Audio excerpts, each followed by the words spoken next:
आती है मन तोरे तनिक शरम नहीं आती।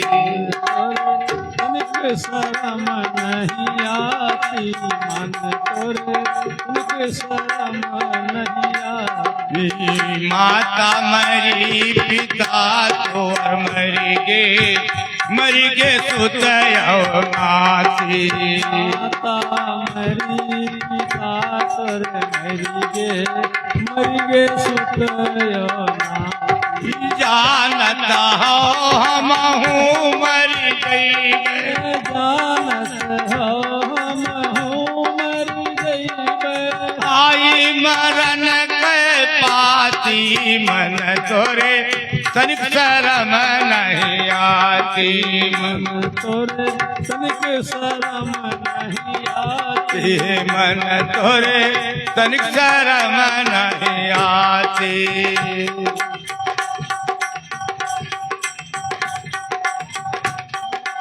जही भोजन माछूत लगायो संग माछी खाते। जही भोजन माछूत लगायो संग माछी खाते। भोग लगायो संग माछी खाती। संग माछी खाती है साहेब संग माछी खाती। संग माछी खाती साहेब संग माछी खाती। यही भोजन माछूत लगायो संग माछी खाती। भोजन माछूत लगायो संग माछी खाती। परतिरिया से नेह लगायो परतिरिया से नेह लगायो। परतिरिया से नेह लगायो। परतिरिया से नेह लगायो। ओ चाट तलार मिठाती मन तोरे तनिक शरम नहीं आती। मन तोरे तनिक शरम नहीं आती। मन तोरे तनिक शरम नहीं आती। है मन तोरे तनिक शरम नहीं आती है मन तोरे तनिक शरम नहीं आती। मन तोरे शरम नहीं आती। पर धन हर्यो जमीन नहीं गायो जोर है दिन राती। पर धन हरो जमीन बिगाड़ो पर धन हर्यो जमीन नहीं गायो जोर है दिन राती। धन हरो जमीन बिगाड़ो जो अपनी मन से चतुर बनो है। अपने मन से चतुर भयो है अपने मन से चतुर बनो है। अपने मन से चतुर बनो है। साहेब मन नहीं भाती मन तोरे तनिक शरम नहीं आती। मन तोरे तनिक शरम नहीं आती। मन तोरे तनिक शरम नहीं आती है मन तोरे तनिक शरम नहीं आती है मन तोरे तनिक शरम नहीं आती। मन तोरे तनिक शरम नहीं आती। ससुर दामाद सार जब आए देख जुड़ानी छा देख जुड़ानी छाती। ससुर दामाद सार जब आए देख जुड़ानी छाती। दामाद सार जब आए देख जुड़ानी छाती। कहाँ कबीर संत जब आए कहाँ कबीर संत जब आए हे कहाँ है कबीर संत जब आए, हे जल गई टोला टाटी मन तोरे तनिक शरम नहीं आती, जर गई टोला टाटी मन तोरे तनिक शरम नहीं आती, हे मन तोरे तनिक शरम नहीं आती, मन तोरे तनिक शरम नहीं आती, मन तोरे कहीं कबीर संत जब आए, कहाँ कबीर संत जब आए, जर गई टोला टाटी मन तोरे तनिक शरम नहीं आती, मन तोरे तनिक शरम नहीं आती, मन तोरे तनिक शरम नहीं आती। मन तोरे तनिक शरम नहीं आती। बोलो सदगुरुदेव की जय, भक्त समाज की जय, संत समाज की साहेब बंदगी, साहेब बंदगी, साहेब बंदगी। हमारे बुजुर्ग संत बैठे हैं।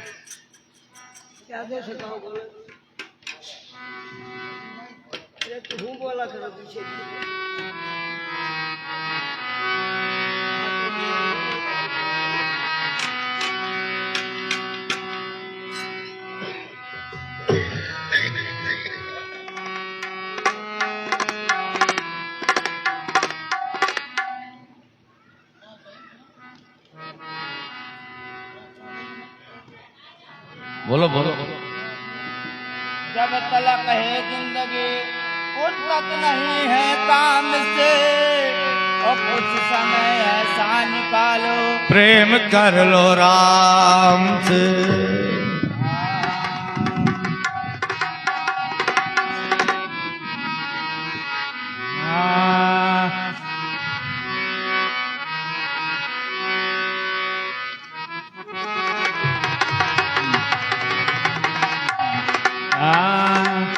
अरे दाग पिया, अरे दाग पिया मोरे तुम्हारी माँ परेंगे, दाग पिया मोरे तुम्हारी माँ करेंगे,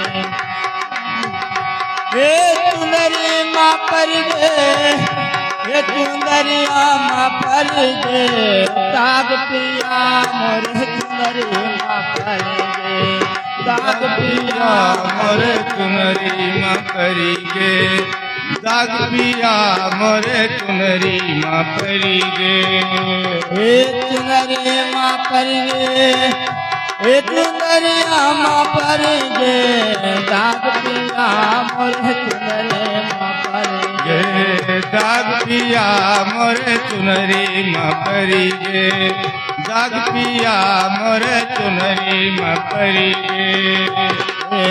पातिया तन के मोरे चुनरिया, मोरे चुनरिया साहब मोरे चुनरिया, पाँच तात की मोरी चुनरिया, मोरी चुनरिया साहब मोरी चुनरिया,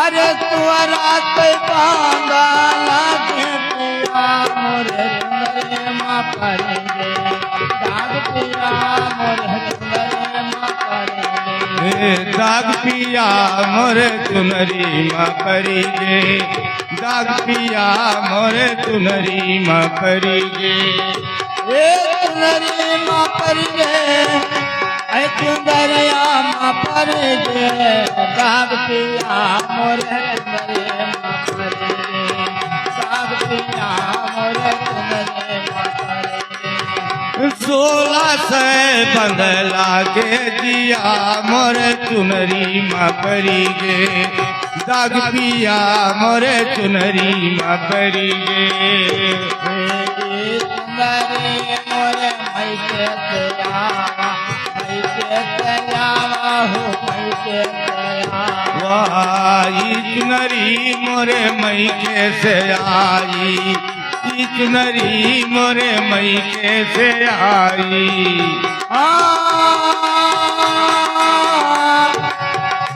अरे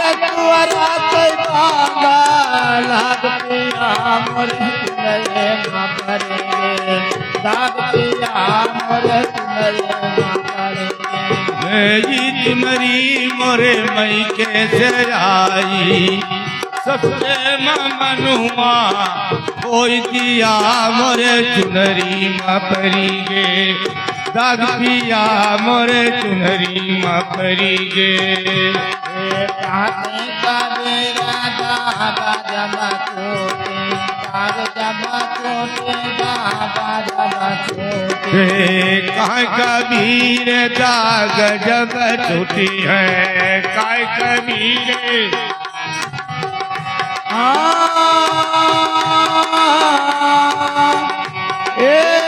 संताना मिला धोई दिया मोर चुनरे माँ परेंगे दाग पिया मोर चुनरे माँ परी गे दाग पिया मोर चुनरी माँ परी गे दाग पिया मोर चुनरी माँ परी गे चुनरे माँ परेंगे चुनरिया माँ परेंगे दाग पिया मोर चुनरे माँ परेंगे दाग पिया मोर चुनरी माँ परी गे दाग पिया मोर चुनरी माँ परी गे महाराज की जय हेलो और सतगुरुदेव की जय आज के आनंद की की जय संत समाज की जय साधु सहज समाधि भली।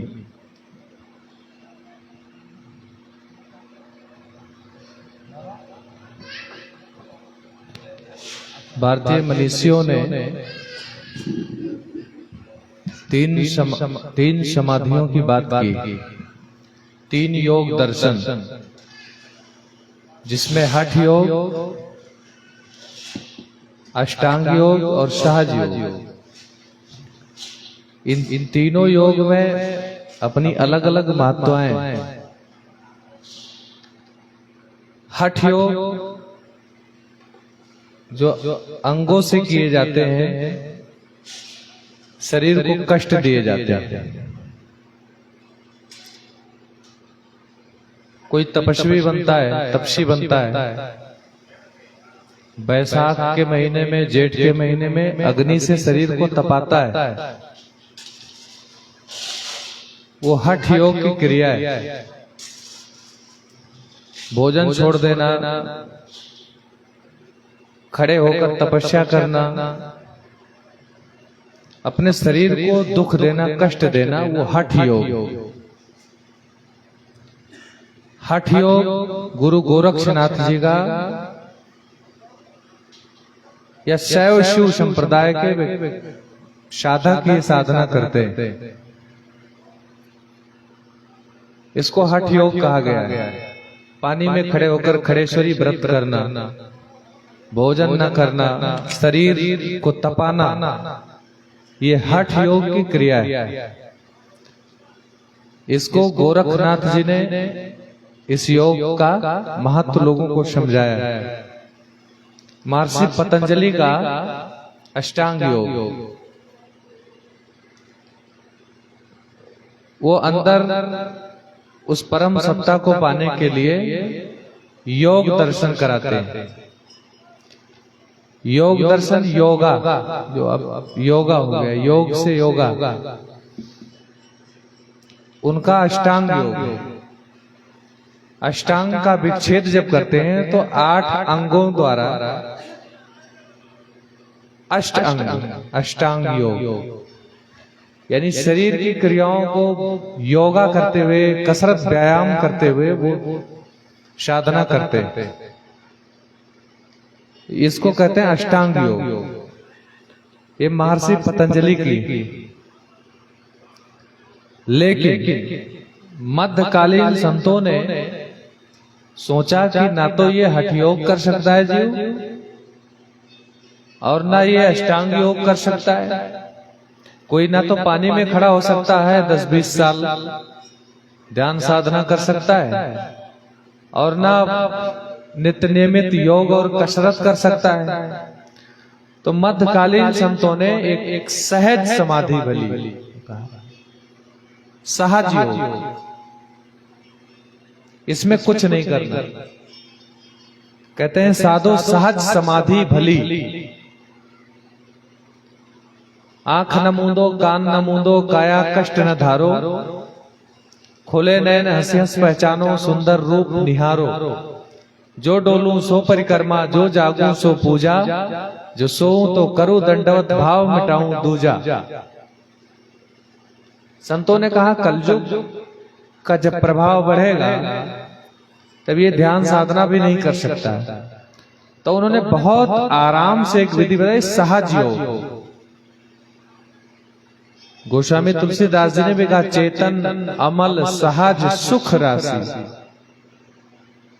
सहज योग, सहज योग क्या है? ना तो आपको स्नान करने का चिंता, ना आपको तो कोई अगरबत्ती हवन पूजन इत्यादि गंगा जल या गंगा स्नान सब कुछ करने की जरूरत नहीं है। वो सहज योग है।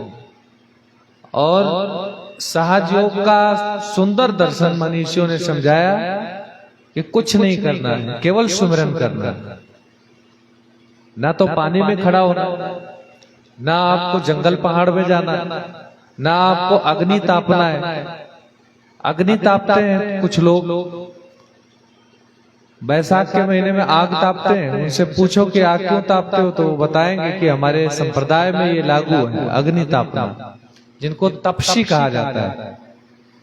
वो 12 महीना आग तापते हैं, चाहे ठंडी हो चाहे गर्मी हो, उनका वो साधना है। उन्होंने कहा कि जोगी जंगम सब दुखिया, तपसी को दुख दूना, आशा तृष्णा सब घट व्यापे, कोई महल न सुना। यानी कहते हैं साधो सहज समाधि भली, गुर प्रताप जा दिन से जागे, दिन दिन अधिक चली, साधो सहज समाधि भली। मनुष्यों ने, मध्यकालीन संतों ने दया की, कृपा किया है। वो जानते थे कि ये 1 घंटा सत्संग में नहीं बैठ सकता, तो ये 4-5 घंटे कहां 10 घंटे साधना कर सकता है। तो उन्होंने कहा कि हम बहुत सरलता से एक रास्ता बताते हैं। क्या रास्ता? जैसे किसी लड़की से बोलो कि माता पिता को भूल जाए, तो नहीं भूलेंगे।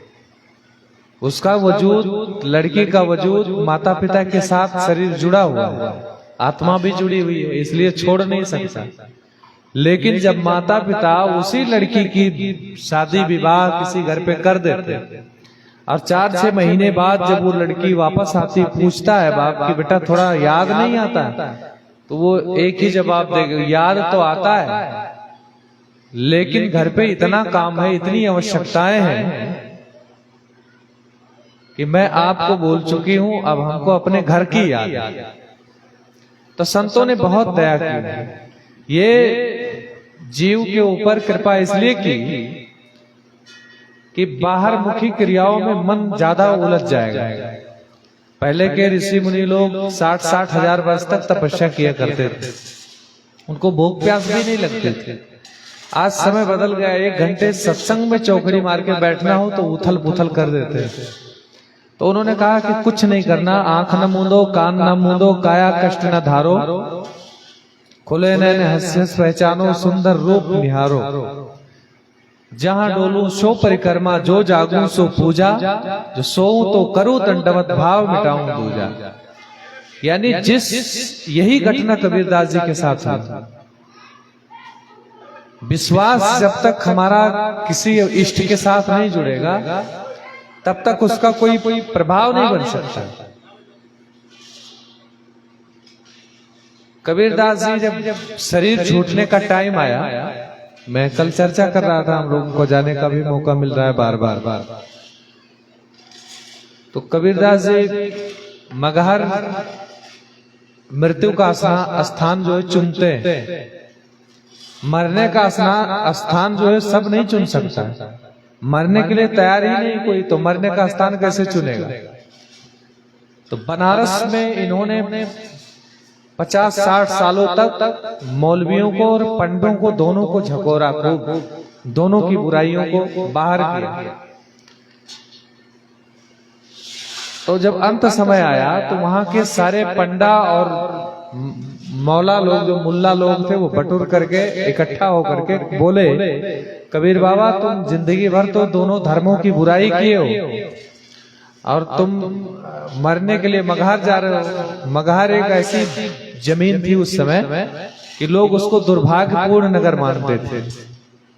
वहां ना तो कोई मरता था और कोई पानी भी नहीं पीता था। उस क्षेत्र में प्रतिबंधित था 10, 20, 50 बीघे में और 1000 बीघे में। तो कबीरदास जी ने कहा नहीं, हमने उस जो परम सत्ता है राम, जिसका भक्ति मैंने किया है, तो मुझको उसके ऊपर विश्वास है। क्या मैं चाहे काशी में मरूं और चाहे मगहर में मरूं। तो उन्होंने एक दोहा लिखा, क्या काशी क्या मगहर ऊसर, राम हृदय बस मोरा, जो काशी तन तजहि कबीरा, तो राम ही को निहोरा। यानी मैंने 50-60 साल भक्ति में उसकी लगाया, याद में उसकी बंदगी में लगाया है। तो अगर हम काशी और मगहर दोनों जमीन का फर्क देखेंगे तो आत्मा में भी फर्क दिखाई देगा। तो इसलिए भेदभाव न करके वो मगहर को स्थान चुनते। यही सहज समाधि है। उस इष्ट पर जिसको भी मानते उसके ऊपर विश्वास करते, कोई चिंता नहीं।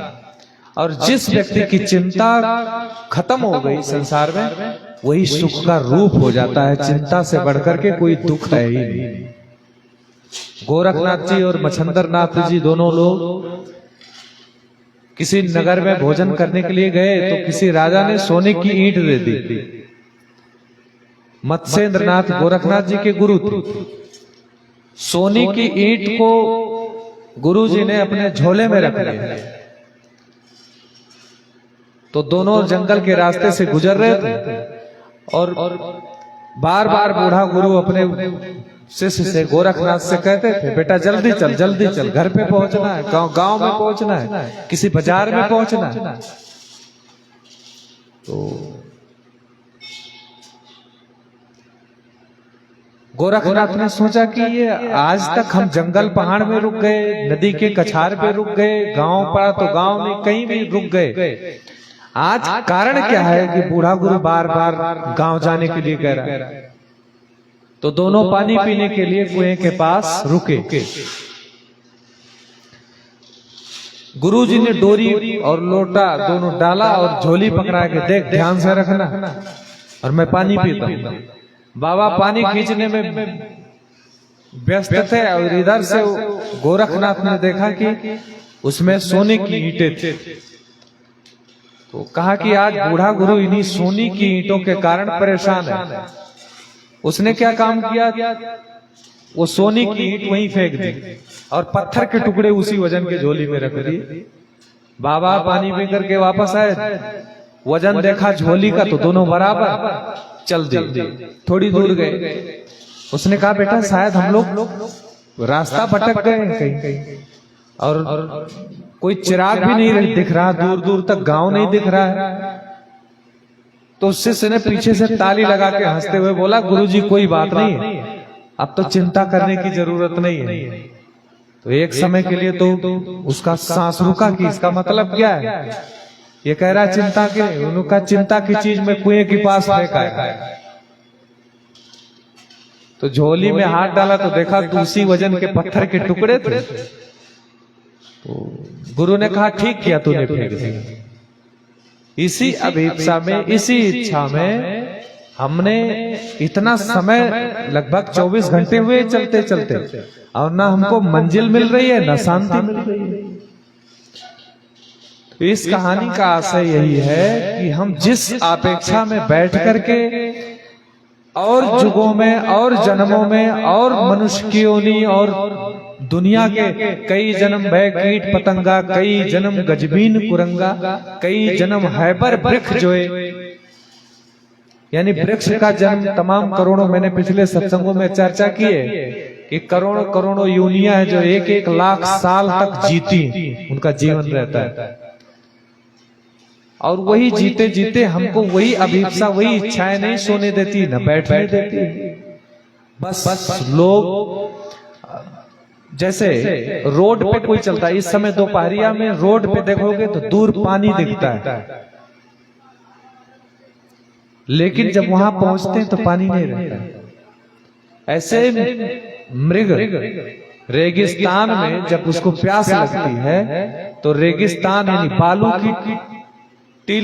के टीले को देख करके उसको लगता है ये पहाड़ी है, और उसके नीचे जो खाई रहती है उसको देख करके लगता है दूर से बालू चमकता है तो लगता है कि पानी है। और जब मृग वहां पहुंचता है तो वहां पानी नहीं रहता। उसी प्रकार से महापुरुष समझाते हैं कि संसार में जिस प्रकार से तुम देख रहे हो, जो चीज देख रहे हो, इसमें शांति नहीं है।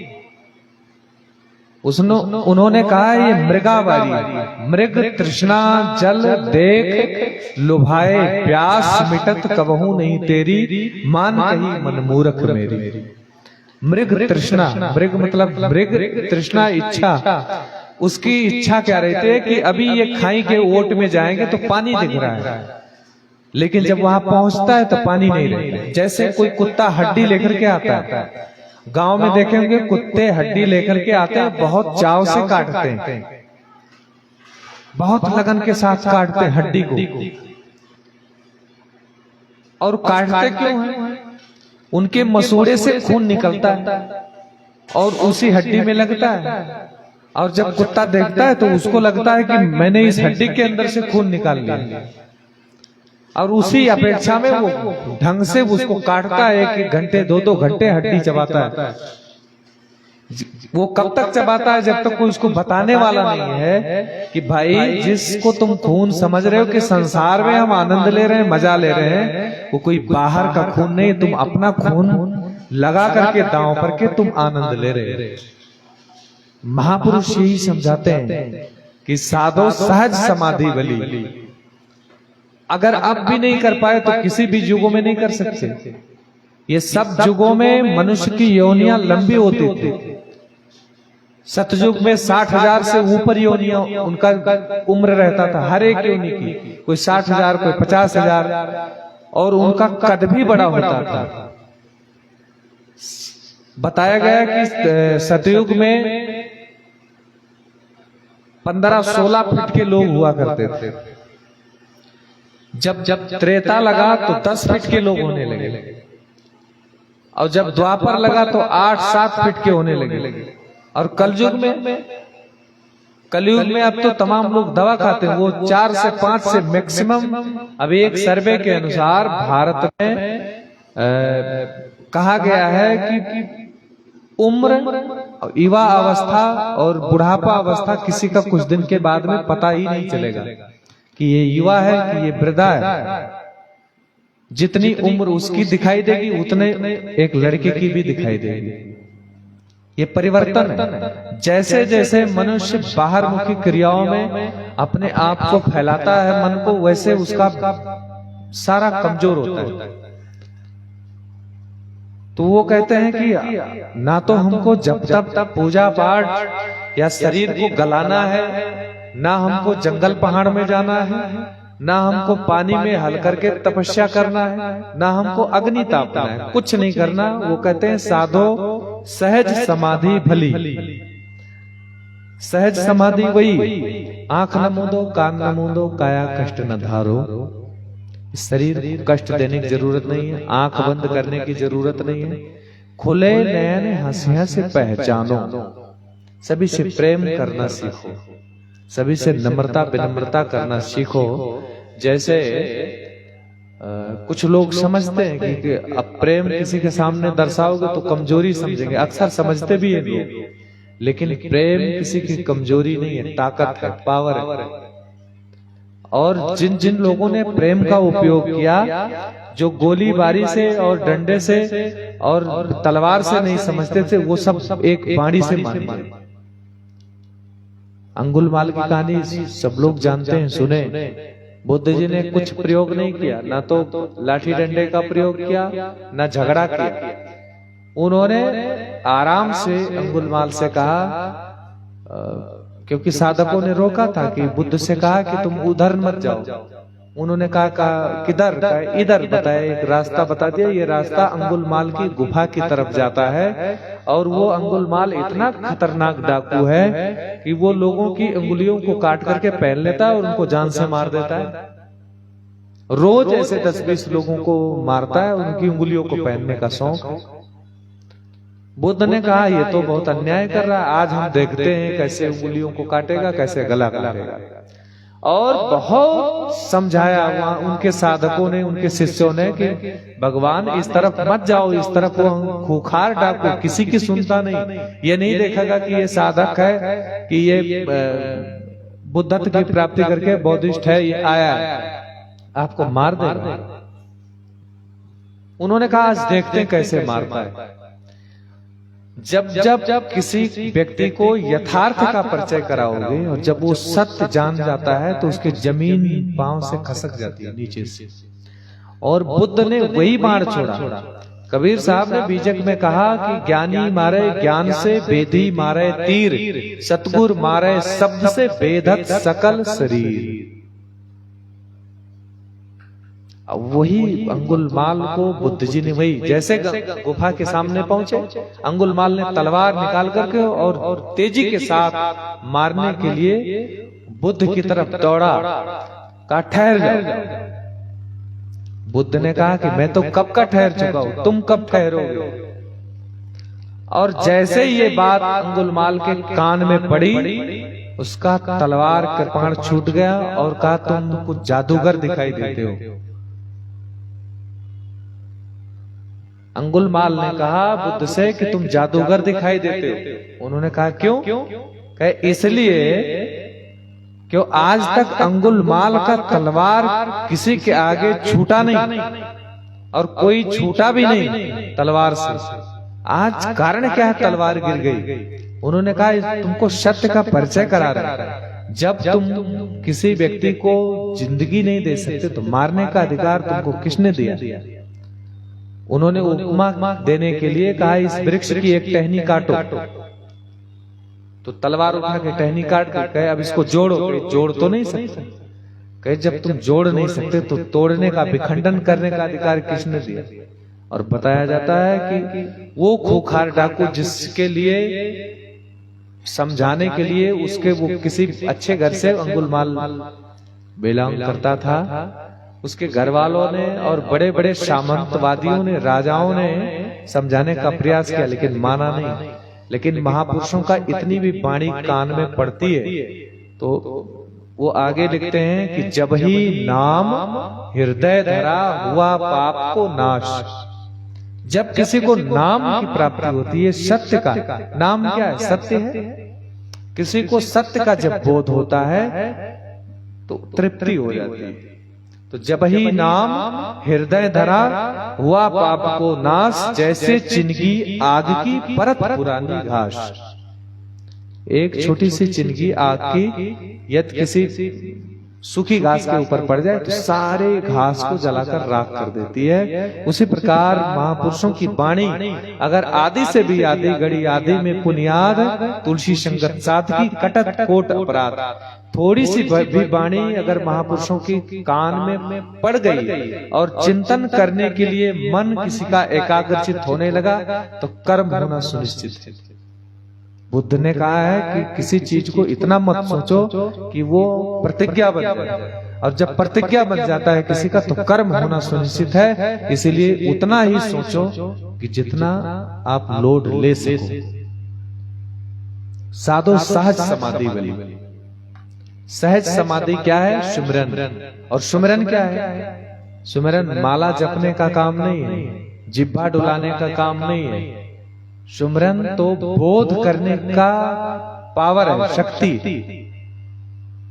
दुनिया के विषय विकार को हटाने के लिए सुमिरन ही रास्ता है, बाकी हट नहीं सकता है। इतना मन हर एक व्यक्ति का इन संसार के पदार्थों में फंसा हुआ है कि सुमिरन के सिवा कुछ काट नहीं सकता। सुमिरन जब तक एकाग्रचित होकर के बैठ करके करेगा नहीं, कोई भी जीव माला जपने से कुछ नहीं होगा। माला तो कर में फिरे, वो तो गिनती करने का। माला कब जपा जाता है? जब मन न लगता हो।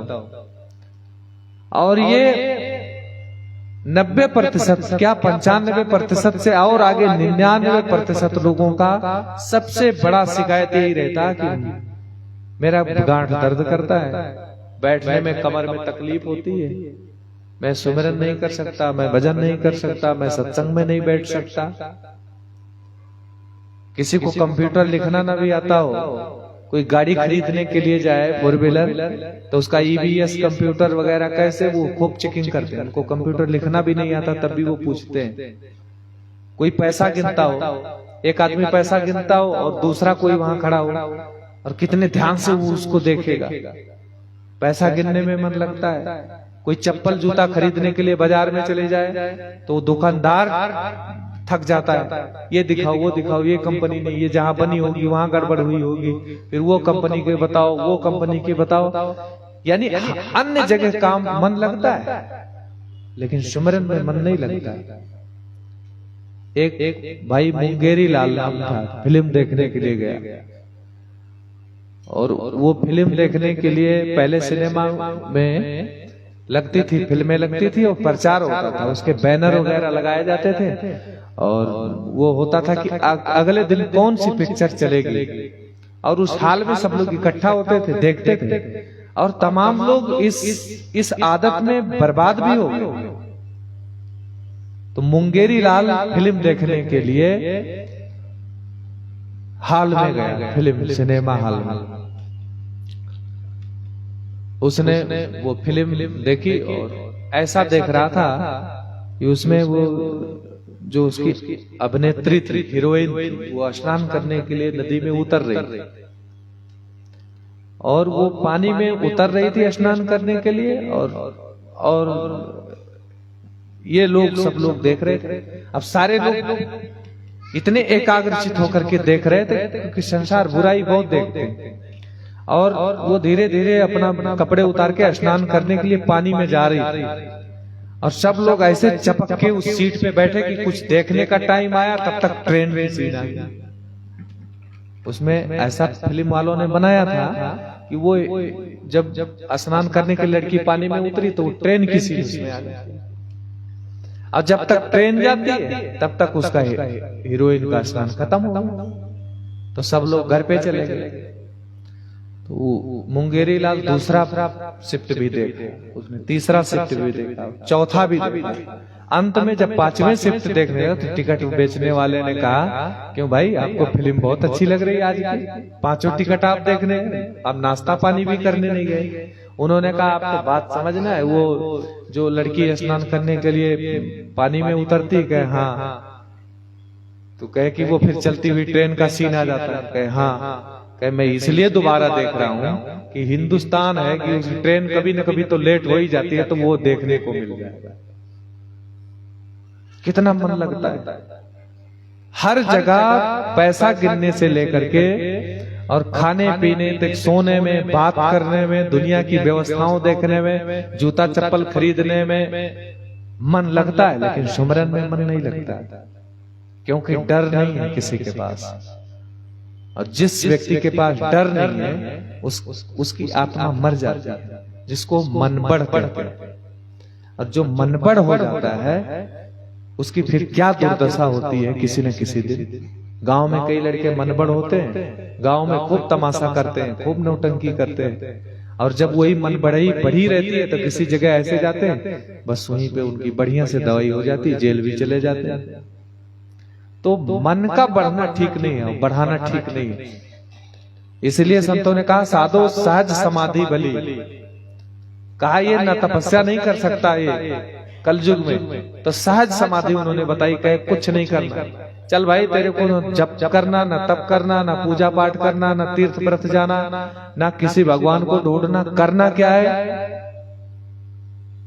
किसी वक्त के महापुरुष के पास जाकर के वो नाम बताते हैं, उस नाम का स्मरण करना है, मुक्ति हो जाएगी।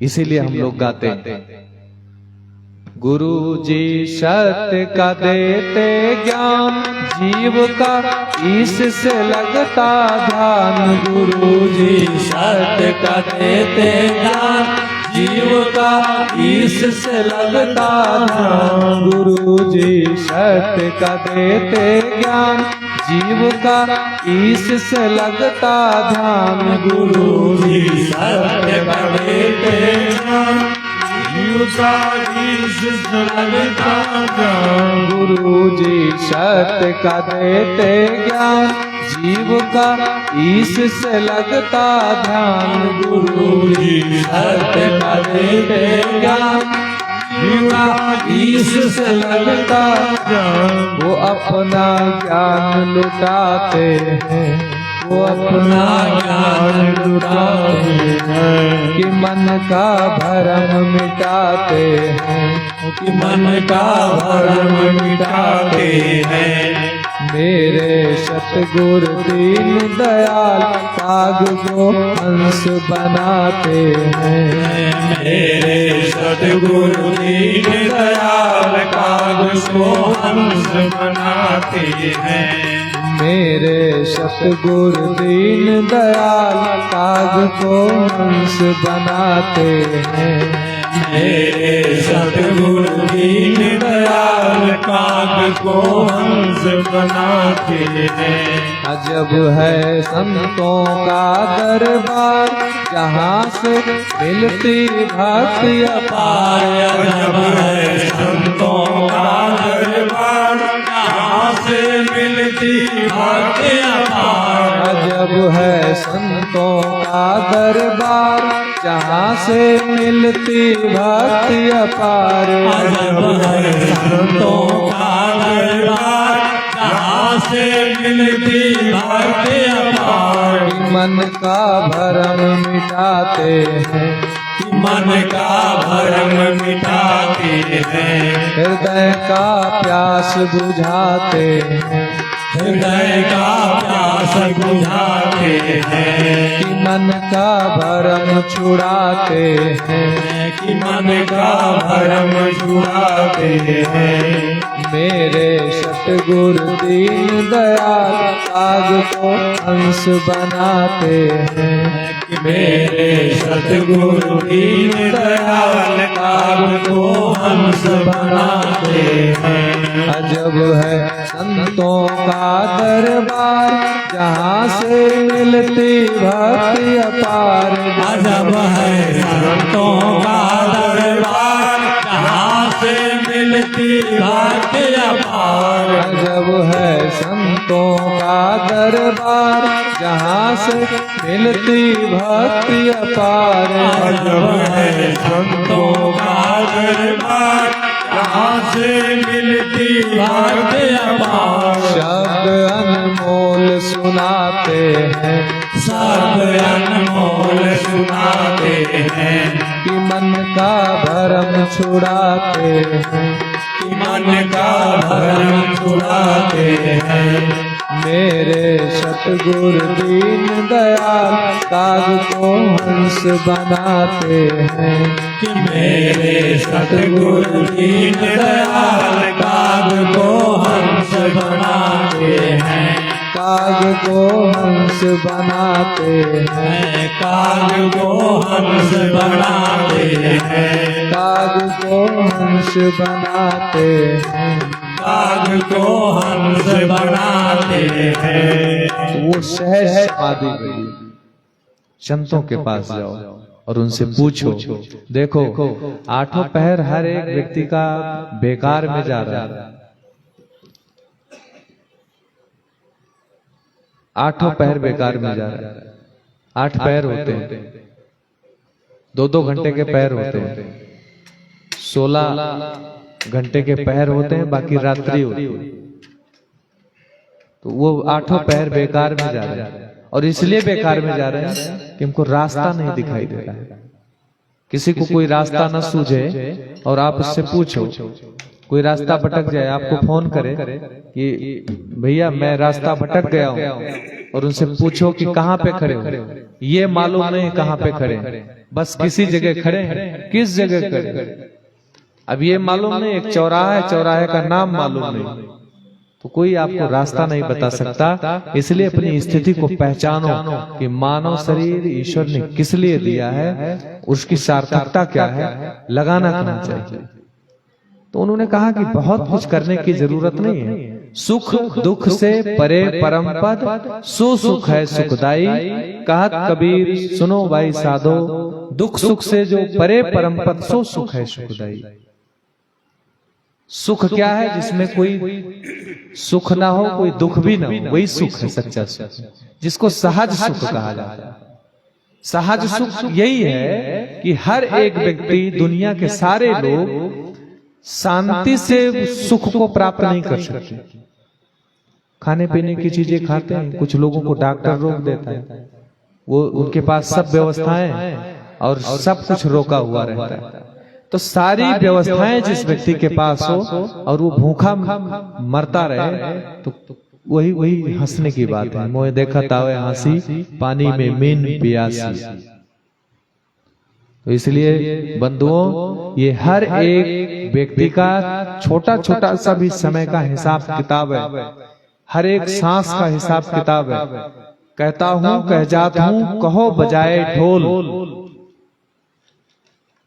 उन्होंने कहा है कि लिखा जिस कवि ने कि कहो तो मैं ढोल बजा कर कह दूं, और हाथ जोड़ता हूं दुनिया के लोगों के सामने, कहता हूं कह जाता हूं, कहे बजाए ढोल, खाली श्वासा जात है तीन लोग का मोल। फिर नहीं आता है समय, मिलने वाला नहीं है। इसलिए जितना भी झोली भरना चाहते हो वो भर लो, ऐसा समय फिर नहीं आएगा। और उस खाट के पास बैठ करके भी प्यासे चले गए तो फिर नहीं आएगा, फिर समय, कोई और समय नहीं आएगा, कोई और जन्म नहीं आएगा, कोई और टाइम नहीं आएगा। इसी समय से देखो, सर्वप्रथम में सभी व्यक्तियों को ध्यान सुमरन करना चाहिए, क्योंकि जब हम ध्यान सुमरन जितना करेंगे उसकी याद में बैठेंगे, उतना अहंकार कम होगा। संसार की जो भ्रम जो हर एक आत्मा के पीछे लगा हुआ है, वो धीरे धीरे धीरे धीरे धीरे धीरे गंदगी कटेगी। सुमरन करोगे उतना मन निर्मल होगा। देखो, सेवा और सुमरन दो की सार्थकता है मनुष्य जीवन में। सेवा इसलिए किया जाता है कि मन का अहंकार कम हो। ये एक जैसा हम लोग एक लाइन में कतारबद्ध होकर के जब भोजन प्रसाद लेते हैं या कोई काम करते हैं तो अहंकार खत्म हो जाता है। अहंकार ऐसे नहीं खत्म होता। किसी संत के पास कोई गए, कहे महाराज जी मेरा अहंकार नहीं कम होता है। कहे अहंकार कम होगा, तुम सभी को प्रणाम किया करो, कोई भी मिल जाए उनको सबको दंडवत करा करो, झुक करके मत्था रख के प्रणाम। तो एक महीने बाद बाबा मिले, कहे कि अब अहंकार कम हुआ। उन्होंने कहा महाराज अब तो और बढ़ गया। किस लिए बढ़ गया? अब तो इसलिए बढ़ गया कि हम कितने अच्छे आदमी में सबका पांव छूता हूं। ये जो है प्रतिस्पर्धा और बड़ा और छोटों का मूल्यांकन करने के लिए मैं कितना अच्छा हूं, यही सुमरन और सेवा दोनों नहीं करने देना चाहते। एक छोटा सा जूठा उठाने की अगर बात आ जाए तो हम आदमी ढूंढते हैं। मैं एक कहानी सुनाता हूं, राजस्थान में कोई प्यासा व्यक्ति गया, तो बहुत प्यासा था, तो किसी जमींदार के घर पे गया तो वो हुक्का पी रहा था। उन्होंने कहा हुक्का पी रहे हो, हमको प्यास लगी, पानी पिलाओ। तो उन्होंने कहा पानी पिलाएंगे, लेकिन बैठो, अभी हमारे यहाँ आदमी आते हैं पानी पिलाते हैं। बड़े बड़े लोगों के यहाँ वो घर वाले कोई पानी नहीं पिलाते, गरीब के यहाँ हम लोग तमाम लोगों के यहाँ जाते हैं तो वो घर भर दौड़ दौड़ करके पानी पिलाते हैं, दौड़ते हैं। लेकिन किसी अमीर के घर पे चले जाओ तो वहां उनके पास आदमी लगे रहते हैं, वो सारा काम करने, भोजन बनाने का भी आदमी। और ये आपाधापी की दौड़ में पशुओं की तरफ, जैसे पशु जो जीवन यापन करते थे वो मानव कर रहा है। पहले लोग किसी के घर पे जाते थे तो लिखा रहता था दीवार पे वेलकम, आइए स्वागत। अब वो नहीं लिखा रहता। हम लोग तमाम जगह सावधान, घर में कुत्ते हैं, बेल बजा करके तब प्रवेश कीजिए। पहले रहता था सुस्वागतम लिखा है गेट पे। माई लोग वो बिनती थी वो सब गेट पे लगाने वाला, उस पे लिखा रहता था वेलकम, स्वागतम। अब लिखा रहता सावधान घर में कुत्ते। अब कुत्ते पालने लगे, पहले आदमी पालते थे, तो आदमी थे तो आदमी रहेंगे तो स्वागत करेंगे। तो वो कहा बैठो अभी हमारे घर आदमी आएंगे तो पानी पिलाएंगे, और उसका प्राण निकला जाए, गला सूखा जाए पानी के मारे। बार बार कह रहे बाबूजी पानी पिलाओ, बैठ जाए इधर, अभी नौकर हमारे यहाँ आदमी आएंगे पानी पिलाएंगे।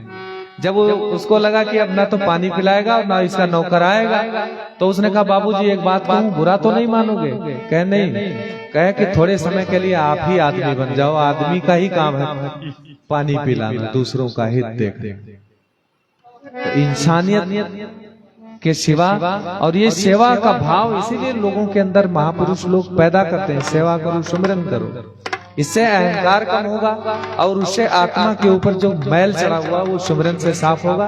और जब निर्मल बन जाओगे तो परमात्मा स्वयं पीछे पीछे। कबीरा मन निर्मल हुआ जैसे गंगा नीर, पीछे पीछे हरि फिरे कहत कबीर कबीर। निर्मलता जब आ जाएगी तो भगवान को ढूंढने की जरूरत नहीं है। जहां तुम रहोगे वहीं भगवान रहेगा, जिस गांव में रहोगे वही तीर्थ हो जाएगा, जितने आपके पास लोग जुड़ेंगे वही सब देवी देवता हो जाएंगे। भगवान उसी को कहा जाता है जो अपनी प्रवृत्ति मानवता की तरफ मोड़ दे, वही भगवान। तो भगवान को मिलने के लिए भगवान बनने की जरूरत है। और भगवान कब बनोगे? अच्छा देखो, होना और बनना दोनों में फर्क हो जाते हैं। कुछ लोग बन जाते हैं, जो सुबह बनते हैं वो शाम को खत्म हो जाते हैं, जो बनता है वो बिगड़ता है, लेकिन जो हो जाता है वो हो जाता है। जैसे कोई नाच नौटंकी में राजा होता है और कोई सिपाही बनता है नहीं, तमाम बनते हैं उसमें। पहले वो हंटर वगैरह चलाते थे खूब, और बाहर जितने दर्शक लोग रहते थे इतना अच्छा अभिनय करते कि रोते थे। बाहर की जनता देख करके रो देती थी कि ऐसा अच्छा अभिनय करते थे लोग नौटंकी में। लेकिन सुबह जब वहां स्टेज से उतरते हैं ना, तो कोई गन्ने के खेत में काम करता है, कोई ठेले के ऊपर, ना तो कोई राजा रहता है ना कोई सिपाही रहता है, सब अपने काम से। इसलिए महापुरुष कहते हैं ये पूरी दुनिया नौटंकी की स्टेज। इसमें कोई भाई बन करके, कोई पिता बन करके, कोई यार, सदगुरुदेव की जय। सब लोग अपने कर्तव्यों का निर्वहन कर रहे हैं और सभी लोगों को चले जाना है। इसलिए यह अवसर बार बार नहीं आएगा, इसका पूर्णतः फायदा उठाइए। और वो कहाँ मिल सकता है? संत महात्माओं के पास मिल सकता है। और हम लोग भी गाते हैं, अगर हम लोगों को भी ऐसा संगत नहीं मिलता, ऐसा गुरु नहीं मिलता, तो हम लोग भी कुछ और होते। तमाम बटकर पूरा संसार खा के सोता है, सुखिया ये संसार खाएं और सोवें, दुखिया दास कबीर जागे और रोवें। जिसको शरीर की संसार की पीड़ा रहती है वही जगता है। या तो शारीरिक कष्ट रहेगा तो वो कराहेगा, या तो संसार के कष्ट को देख करके वो संत महात्मा दुखी होते हैं और रोते हैं। माया चक्की देख के दिया कबीरा रोए, दो पाटन के बीच में साबित बचाना। इसलिए चिंता वहां नहीं सताती है जहां हम लोग बैठे हैं सत्संग में। चिंता यहाँ नहीं सताती, दुख यहाँ नहीं सताता। मेरे गुरुदेव जैसी जगत में, मेरे गुरुदेव जैसी जगत में दूसरी कोई हस्ती नहीं है। मेरे गुरुदेव जैसी जगत में दूसरी कोई हस्ती नहीं है। मेरे गुरुदेव जैसी जगत में दूसरी कोई हस्ती नहीं है। मेरे गुरुदेव जैसी जगत में दूसरी कोई हस्ती नहीं है। मेरे गुरुदेव जैसी जगत में दूसरी कोई हस्ती नहीं है।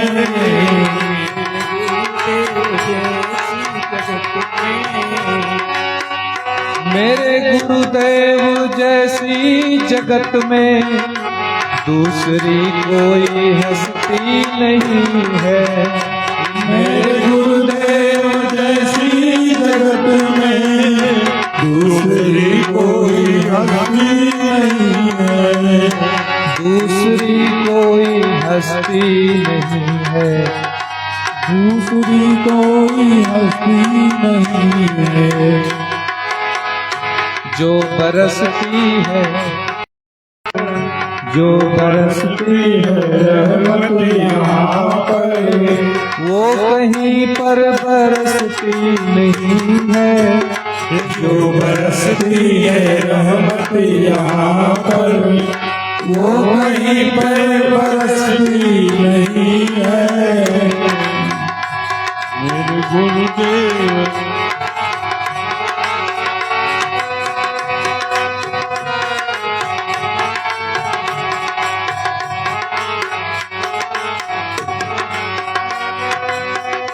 ज्ञान सागर में खाते हैं गोता, आत्मचिंतन यहाँ नित्य होता।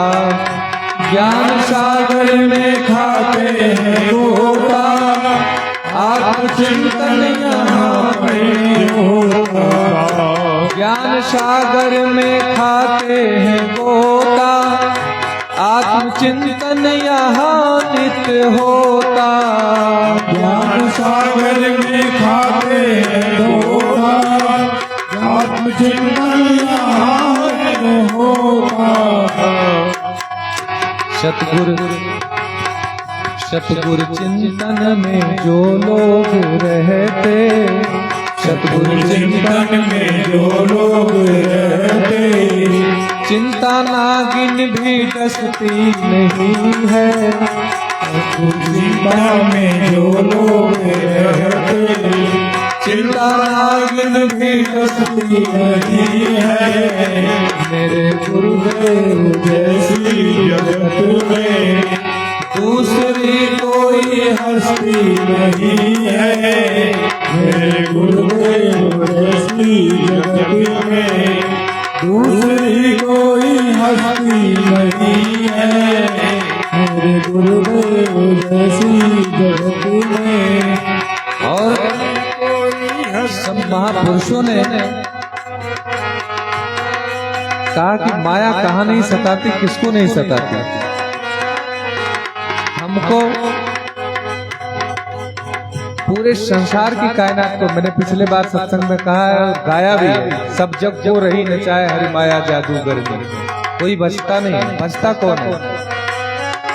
सब जगह हमको माया सताती, सब जगह हमको माया सताती। युक्ति बचने की समझ न आती, सब जगह हमको माया सताती। युक्ति बचने की समझ न आती, सब जगह हमको माया सताती। युक्ति बचने की समझ न आती, सब जगह हमको माया सताती। युक्ति बचने की हमको न आती। इनकी बस्ती में यही सत्संग, इनकी बस्ती में जो आके बसते, इनकी बस्ती में जो आके बसते, इनकी बस्ती में जो आके बसते, इनकी बस्ती में जो आके बसते। वासना इनमें बसती नहीं है, इनकी बस्ती में जो आके बसते। वासना इनमें बसती नहीं है। मेरे गुरुदेव जैसी जगत में दूसरी कोई हस्ती नहीं है। मेरे गुरुदेव जैसी जगत में दूसरी कोई हस्ती नहीं है।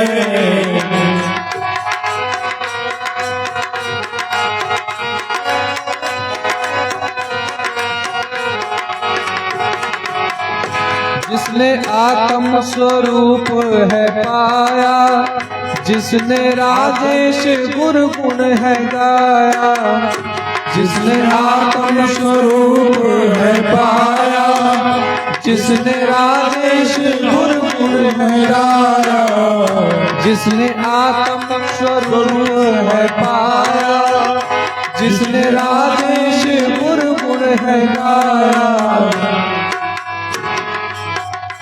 व्यर्थ विषयों में, व्यर्थ विषयों में, व्यर्थ विषयों में क्यों वासना बस, व्यर्थ विषयों में क्यों वासना बस, बुद्धि उनकी तरसती नहीं है, मेरे गुरु जैसा दूसरी कोई हस्ती नहीं है, मेरे गुरुदेव जैसी जगत में दूसरी कोई हस्ती नहीं है।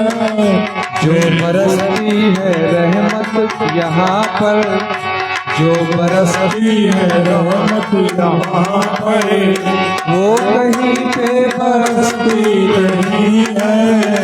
जो बरसती है रहमत यहाँ पर, वो कहीं पे बरसती नहीं है। जो बरसती है रहमत यहाँ पर। संत महापुरुष यही समझाते हैं कि चिंता मत करो, चिंता करोगे तो अपने मूल मकसद से दूर हो जाओगे। और वही सिखाते हैं सब कुछ। हम लोग पिछली बार गए थे और बड़े प्रेम के साथ समझाया गया था। एक कोई महात्मा जी थे तो ट्रेन में यात्रा कर रहे थे, तो उनकी VIP फर्स्ट क्लास AC में टिकट था उनका, तो वो यात्रा करने के लिए AC में बैठे थे। अब एक सेठ जी उनके सामने कोई चढ़े। अब महात्मा जी का लंबा बैग और सामान देख करके वो बरबराना चालू किए, बोल अरे कलयुग आ गया, अभी साधुओं को AC में बैठने की क्या जरूरत, ये कहीं बैठते राम राम एक किनारे कोने में बैठ के, कहीं चालू वालू में बाथरूम के पास बैठ के यात्रा करना चाहिए। AC में अरे इनका बैग तो देखो बाबा का। अब ऐसा देखते हैं लोग, हंसते भी हैं। हम लोग भी कभी कभी हंसी का पात्र बनते हैं। जाओ तो गांव में कहते हैं खाने वाने के लिए साधु हो गए, तो वो यही कोस रहा था सेठ आदमी सामने बैठ गए। और इनका बैग देखो बाबा का, अरे तो हमसे ज्यादा VIP है बैग इनका, इनके जूते देखो, इनके कपड़े देखो, यही वो बोल रहा था, से बड़बड़ कर रहा था। महात्मा जी बहुत शांत स्वभाव के थे, वो सब सुन रहे थे। ट्रेन में आप लोग देखे होंगे बहुत जल्दी झगड़ा होता है ट्रेन में, अब बहुत जल्दी मित्रता होती है। बैठते समय तो महाभारत हो जाता है, इधर जाओ उधर जाओ, कहां से आओ, और जब उतरने लगते हैं तो नंबर भी लेते हैं, अरे भैया फिर मिलेंगे। और वो ट्रेन में छोटी बातें नहीं होती पांडे जी, हम लोगों ने देखा है ट्रेन में कोई भी पुलिस कप्तान को एयर फेयर करने से लेकर MP विधायक तक वो सब मुट्ठी में रखता है, ट्रेन में जब तक रखते हैं वो और चलने लगते हैं तो एक दूसरे का नंबर ले लेते हैं, भैया फिर मिलेंगे कभी देखेंगे। मेरा भी ऐसे एक दो लोगों से संपर्क है अभी ट्रेन वाले, अभी तो वो लोग आ गए, अब तो मुख्य धारा में आ गए, भक्ति में भी आ गया। तो महात्मा जी उनके बगल जाकर के बैठ गए, बगल बैठे, अरे भैया सेठ जी आपने तो मेरी आंखें खोल दिया है, हमको इतने सामान की कोई जरूरत नहीं थी, लेकिन साधु आदमी चला लोग लाद देते हैं तो लेकर के जाना पड़ता है।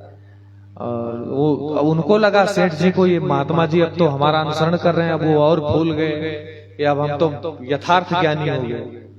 तो दोनों में मित्रता हो गई। कहे अब आप, हम तो साधु हैं लेकिन आप गृहस्थ साधु, आप हमसे बड़ा ज्ञानी है। तो दोनों में मित्रता हो गई। चाय पीने के लिए दोनों लोग स्टेशन पे रुके, बाबा और वो सेठ जी। और स्टेशन पे जैसे बैठे कुर्सी पे तैसे ट्रेन हारन दिया, बाबा तो बैठे थे आराम से, सेठ जी उठे, अरे महाराज चलो चलो ट्रेन छूट जाएगी। अरे उन्होंने कहा बैठो, स्टेशन है दूसरे गाड़ी से चला जाएगा, जाने दो इसको, अभी तो चाय पानी पिए नहीं गया, इसको जाने दो दूसरे से चला जाएगा। उन्होंने कहा कि सामान मेरा रखा है, उन्होंने कहा मेरा भी रखा है, उतना ही रखा है जितना तुम्हारा, और हमसे तुमसे ज्यादा अच्छा रखा है, तुम ही तो कह रहे थे हमसे ज्यादा ठीक सामान। बैठो स्टेशन में, गाड़ी दूसरी ली। उन्होंने कहा नहीं महाराज मेरे कपड़े भी नहीं है। कहा हम कपड़े दे देंगे, झोली में एक बगली टांगे हुए थे, उसमें से कहा चला लंगोटी दे देंगे, बस सीताराम सीताराम। उन्होंने कहा अरे बाबा छोड़ो, अब महात्मा जी इतनी हैवी पर्सनालिटी के थे तो पकड़ लिया हाथ का, जाने नहीं देंगे, अब ट्रेन को जाने दो। उन्होंने कहा नहीं महाराज छोड़ो छोड़ो। कहे छोड़ेंगे नहीं, अब तुम फर्क बताओ हमरे में अपने में दोनों में। कहे अब समझ गए फर्क क्या? कहे जो सुख सुविधाएं आपके पास है वो मेरे पास भी है, जिन सुख सुविधाओं का उपयोग आप करते हो मैं भी करता हूँ, लेकिन आप महात्मा एक क्षण में छोड़ सकते हो, मैं जिंदगी में नहीं छोड़ सकता हूँ। बस यही। अब बहुत संतों ने बहुत कुछ समझाने का प्रयास किया, और कभी भी किसी संत महात्मा की कोई बुराई नहीं करना चाहिए। अगर वो भेष भी पहना है तो उस भेष का पूजा करके आप उतने समय के लिए हट जाओ, हमको उसके साथ नहीं जीना। लेकिन भेष की एक मर्यादा है, इसके पीछे पीछे तो 10 अवतार में हुए हैं। भेष की बड़ी मर्यादा है। हनुमान जी चक्कर में नहीं आते, लेकिन भेष के चक्कर में आ गए। सीता जी चक्कर में नहीं आती, स्वयं भक्ति की प्रकाष्ठा सीता जी। गुरु जी कहते थे कभी कभी कि पूरी पृथ्वी पे कोई सीता जैसा स्त्री पैदा नहीं होगा। इतनी यातना सहने वाली, इतना कष्ट सहने वाली कोई स्त्री नहीं होगा, कोई नारी नहीं होगी। और उनको भी रावण भेष बना के, साधु बना के विश्वास कर लिया 2 मिनट। अरे हनुमान जी की तो बात है, विद्यावान गुणी यथ चातुर, इतने बुद्धिमान व्यक्ति भी चक्कर में आ गए, काल में गए। तो हम लोगों को, मैं उसके ये नहीं कह रहा हूं कि उनके चक्कर में आकर के उपयोग हो, लेकिन 2 मिनट के लिए किसी महापुरुष के भेष की बुराई नहीं करनी, क्योंकि उन्होंने कहा है कि बाना उसकी पूजिए, करनी उसकी ना है। अब वृक्ष में कांटा हो तो छाया में कांटा नहीं, देने वाला तो परमात्मा है, ईश्वर है। क्योंकि साधु के महात्माओं के पीछे पीछे दौड़ता है। भगत दुलरुआ राम के मन भावे तहां जाए, पीछे पीछे हरि फिरे कहीं भूखे रहे ना जाए। तो मन को निर्मल बनाने की जरूरत है। महापुरुषों से जुड़िए, सेवा और सुमिरन कीजिए। सभी लोग एक दूसरे से प्रेम रखें। नहीं हम पूरे संसार में एकता ला सकते हैं, लेकिन जितने लोग हैं हम उतने एकत्रित रहें, इकट्ठा रहें, और सभी की मत एक होनी चाहिए। मत विभिन्न मतों में मत बटिए, एक मत को चुनिए जहां शांति मिलती हो। अभी हमने सुना है सहज समाधि भली, आंख न मूंदो, कान न मूंदो, काया कष्ट न धारो, खुले नयन शेष पहचानो, सुंदर रूप निहारो। जब सभी के अंदर परमात्मा दिखाई देगा और सभी से प्रेम करना प्रारंभ करोगे, तो जो डोलूं सो परिक्रमा, जो जागूं सो पूजा, जो सोऊं तो करूं दंडवत, भाव मिटाऊं। जब सबके अंदर परमात्मा दिखाई देगा तो फिर किसी चीज की चिंता नहीं रह जाएगी। तो कार्यक्रम, वार्षिक कार्यक्रम भंडारे का आप सभी के ज्ञान में पड़ा है, नॉलेज में है। 25 मई को है, परसों से 20 तारीख से नरसों से कथा भी प्रारंभ है। तो जो लोग माताएं बहनें पिछले बार भी और अब की बार भी जो करना चाहते हैं कलश यात्रा, वो 20 तारीख को समय अनुसार दोपहर 1 बजे इकट्ठा हो जाएंगे। और सभी लोग, जो लोग सेवा करना चाहते हैं, वो इस समय सेवा तमाम काम है, साफ सफाई का विशेष रूप से। तो दिन में 1 घंटा, आध घंटा जिनको भी टाइम मिलता है, वो माताएं बहनें भी आ सकती हैं। तमाम फूल पत्तियों की, क्यारियों की, मिट्टी की भी लिपाई वगैरह ये सब है। तो पहले से आप लोग तैयारी कर लीजिए कुछ। और सब लोग बहुत लगन और कृतज्ञता का और समर्पण भाव से इस कार्यक्रम को, भंडारे को सफल कीजिए। क्योंकि आप लोग सभी लोग जानते हो कि हम लोग 1 साल चलते हैं, सभी के घर पे जाते हैं, लेकिन कोई कोई 1 साल में 1 बार आपके यहाँ आता है। तो उसका जो भी यथाशक्ति हो सके वो सब लोग सेवा में, विशेष मीटिंग, जो भी कार्यकर्ता, किसी से ये नहीं कहना है कि ये कार्यकर्ता हमको काम कह रहा है, हम तुमसे पुराने। क्योंकि जिन लोगों की ड्यूटी जहां लगाई गई है वो हम लोगों के द्वारा चयनित की गई है। तो आप ये समझिएगा कि वो पूरा रजिस्टर, जो भी जिनकी जहां ड्यूटी लगाई गई है, वो सब मैंने अपने अनुसार से लगाया है। क्योंकि आप लोग बहुत विशेष हैं हम लोगों के लिए। तो विशेष लोगों को हर जगह नहीं रखा जाता है, अमुक जगह रखा जाता है जहां बहुत जिम्मेदारी की जगह होती है। तो जिनको जहां पे भी ड्यूटी मिले वो वही स्व इच्छा के साथ करें। और अब की ग्रुपिंग का भी काम है कि 2 घंटा 3 घंटा ही ड्यूटी करना है, ये नहीं कि 12 घंटा करना है।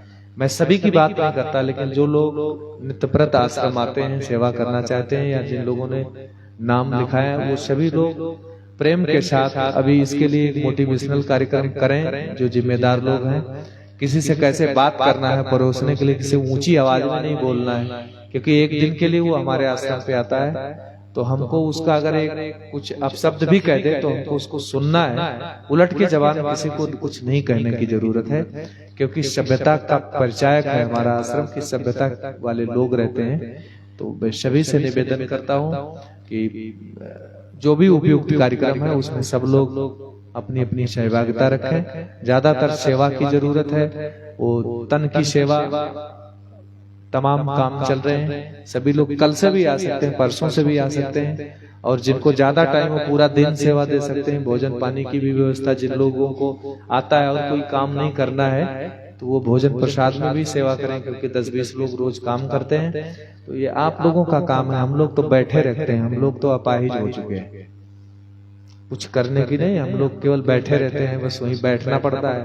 लोगों से मिलो, खाओ, बस साधु को और कुछ आता जाता नहीं, करना आप लोगों को ही है। तो आप सभी लोग अभी कार्यक्रम के बाद तुरंत जिनके पास पुराना वो आईडी कार्ड है जो पहन करके प्रवेश वाला, वो बैच सब लोग अपना पुराना ले आएंगे उस दिन। जिनके पास है वो अनावश्यक में उसका खर्चा मत बढ़ाएं, नया ना बनाएं। किसी के पास दो है ऐसा कतई ना करें, जिनके पास एक है वही ला करके करें। और सभी से निवेदन है, आज मैं अग्रिम कि अपना भी जमा करें, और जो लोग भी बैच लिए हैं, वो पास लिए हैं, वो अगले भंडारे के दूसरे दिन या भंडारे के दिन ही जब वो यहाँ से जाने लगे तो वहाँ काउंटर पर वो जमा करवा दें, कि अगले बार फिर उनको वो चीज मिल जाए। दोबारा फिर पैसे लगेंगे, वो खरीदना पड़ेगा, फिर उतना टाइम लगेगा, फिर सत्यापन करना पड़ता है।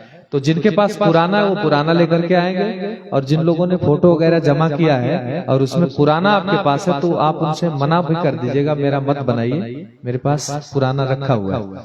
तो अभी कार्यक्रम के बाद मीटिंग है, सभी लोग मीटिंग अटेंड कीजिएगा, अवश्य बैठिएगा 10 मिनट। मैं डीपीआरओ साहब से निवेदन करता हूँ कि वो एक भजन सुनाए, क्योंकि सूक्ष्म समय है और सभी को मीटिंग में जरूर बैठना है। डीपीआरओ साहब से भी निवेदन है कि मीटिंग में जरूर बैठना। बोलिए गुरुदेव भगवान की जय, बोलिए ज्वाला मैया की जय, बोलिए करकरदास बाबा महाराज की जय, बोलिए संत श्री छोटे बाबा महाराज की जय। हर हर महादेव।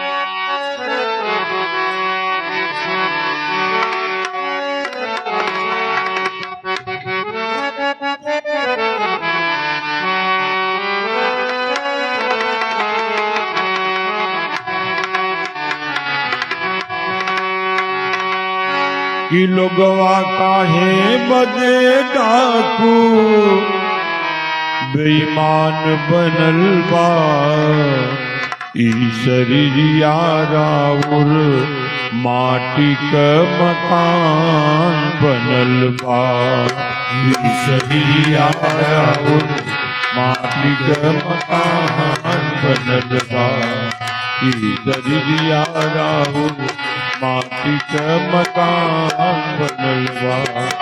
लोगवा काहे बदे डाकू बेईमान बनल बा, लोगवा काहे बदे डाकू बेईमान बनल बा, ई शरीरिया राउर माटी का मकान बनल बा, ई शरीरिया राउर माटी के मकान बनल बा। ना लोगवा कुछ लेके आई, ना कुछ लेके जाई, ना लोगवा कुछ लेके आई, ना लोगवा कुछ जाई, ना लोगवा कुछ लेके आयल, ना कुछ लेके जाई, ना लोगवा कुछ लेके आयल, ना लेके जाई। धन के लोभ में बन जाले दुश्मन भाई से भाई धन के लोभ में बन जाए दुश्मन भाई भाई। धन के लोभ में बन जाए दुश्मन भाई से भाई। धन के लोभ में बन जाए दुश्मन भाई भाई। ये सब कुछ जान के भी काहे, सब कुछ जान के भी काहे अनजान बनल बा। ये सब कुछ जान के भी काहे अनजान बनल बा। ई शरीरिया राहुल माटी के मकान बनल बा। ई शरीरिया राहुल माटी के मकान बनल बा। और महाराज जी कहते हैं जिसको जिसको समझ रहा अपना एक दिन सपना हो जाई। जिसको समझ रहा अपना भाई बंधु सुत साथ न जई है अर्धांगिनी लोग आई। भाई बंधु कोई साथ न जाइए अर्धांगिनी लोग आई। यह ठठरिया बदे कब्र और यह ठठरिया बदे कब्र और मसान बनल बा। ई शरीरिया राउर माटी का मकान बनल बा। ई शरीरिया राहुल माटी के मकान बनल बा। ई शरीरिया राउर माटी के मकान बनल बा। लोगवा काहे बदे डाकू बेईमान बनल बा। लोगवा काहे बदे डाकू बेईमान बनल बा। ई शरीरिया राउर माटी का मकान बनल बा। ई शरीरिया राहुल माटी के मकान बनल बा।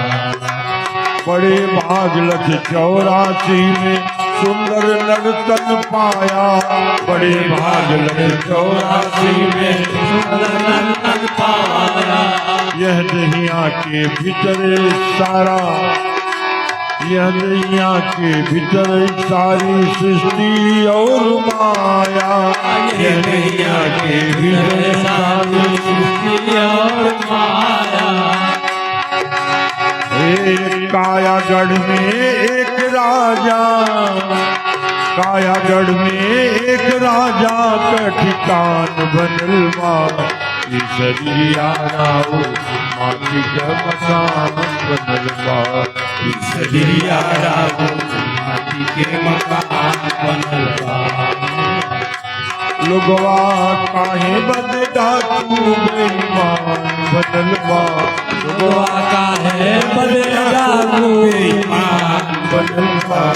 ई शरीरिया राउर माटी का मकान बनल बा। ई शरीरिया राहुल माटी के मकान बनल बा। अंत में जो महाराज जी बताते हैं एक आधार नाम कल युग में वो है पार लगई है। एक आधार नाम कल युग में वो है पार लगई है।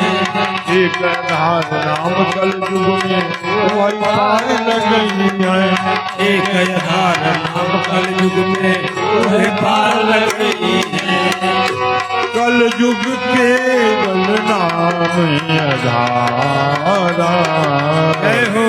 मेरी तो मेरी नर उतर पारा।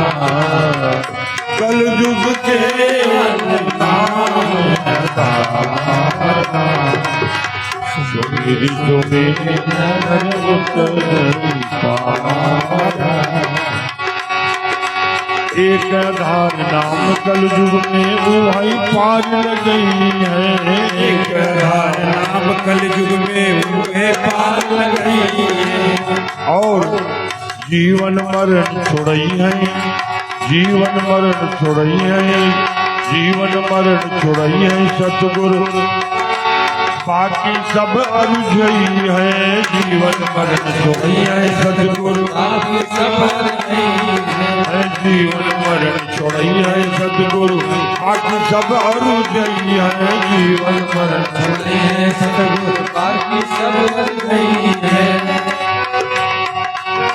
मन बहलावे बदे जय हो जय हो बदे मन बहलावे बदे जीरा मंगल गान बनल बा ईश्वरिया राउर माटी कन कान बनल बा ईश्वरिया राउर माटी कन कान बनल बा लोगवा काहे बदे डाको भैयान बनल बा लोगवा काहे बदे डाको भैयान बनल बा ईश्वरिया राउर माटी के मकान बनल बा ईश्वरिया राउर माटी के मकान बनल बा।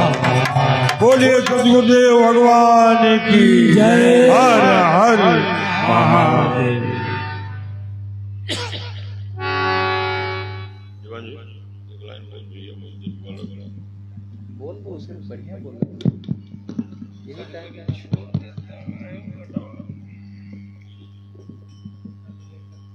हेलो हेलो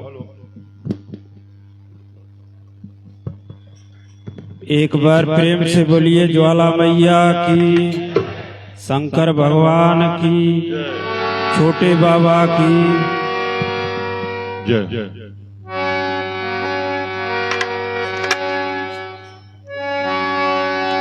हो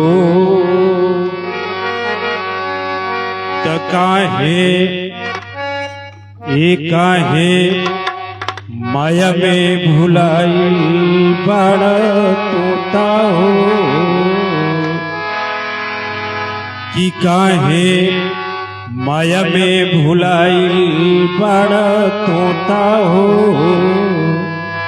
खोता छोड़ी के जाए के पड़ी काहे माया में भुलाई बड़ा तोता हो खोता छोड़ के जाए के पड़ी काहे माया में भुलाई बड़ा तोता हो खोता छोड़ के जाए के पड़ी।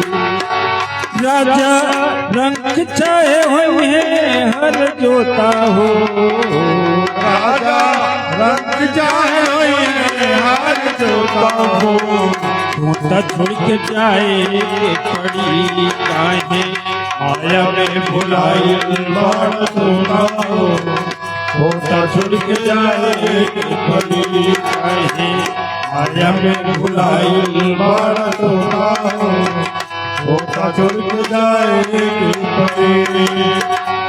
उजई सुगनवा फिर लौट के ताकी उजई सुगनवा फिर लौट के ताकी कैसन बाड़े बाबू माई कैसन बाड़ी काकी कैसन बाड़े बाबू माई कैसन बाड़ी काकी राजा रंग चाहे हुई है हर जोता हो राजा रंग चाहे हुई है हर जोता हो खोता छोड़ के जाए के पड़ी काहे माया में भुलाई बड़ा तोता हो खोता छोड़ के जाए के पड़ी काहे माया में भुलाई बड़ा तोता हो खोता छोड़ के जाए के पड़ी। लाखों करोड़ तुम कितनो कमैबो लाखों करोड़ कितनो कमैबो खाल खियाल का लेके तू जइबो खाल खियाल का लेके तू जइबो अलगिया का लेके तुझीवा लाखों करोड़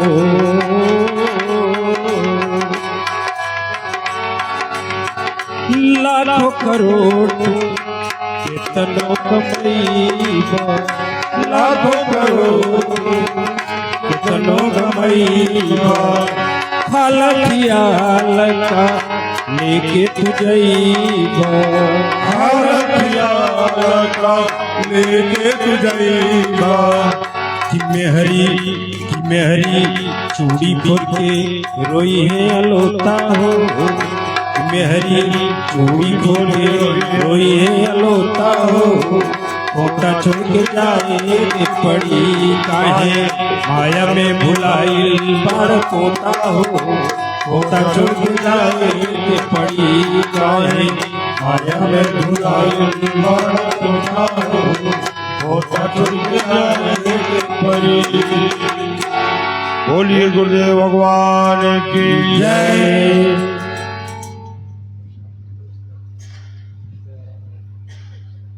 आज के प्रसाद की व्यवस्था आदरणीय दयाराम वर्मा जी की तरफ से मैं दरोगा जी से चाहूंगा कि अंग वस्त्र देकर आदरणीय दयाराम वर्मा जी का धाम की तरफ से स्वागत करेंगे। दयाराम वर्मा जी अगर आवाज सुन रहे हैं तो आ जाए। चलो आते रहेंगे सब लोग आरती के लिए खड़े हो जाए। आरती करहूं